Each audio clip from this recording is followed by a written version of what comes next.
Start.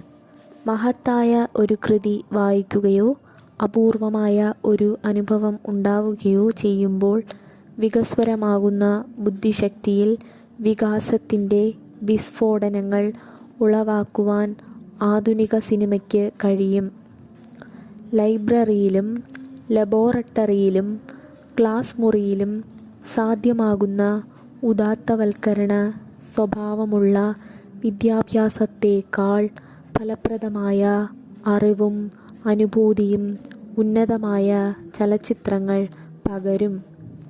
അതുകൊണ്ട് ലോകത്ത് ഇന്ന് ജീവിച്ചിരിക്കുന്ന ഉന്നത ശീർഷനായ ഏത് ഷേക്സ്പിയരിയൻ പണ്ഡിതനേക്കാളും ലാറൻസ് ഒളിവർ ഷേക്സ്പിയരിയൻ വിദ്യാർത്ഥികളുടെ മനസ്സിൽ തങ്ങി നിൽക്കുന്നത് മറ്റേതൊരു ഹാസ്യ സാഹിത്യകാരനേക്കാളും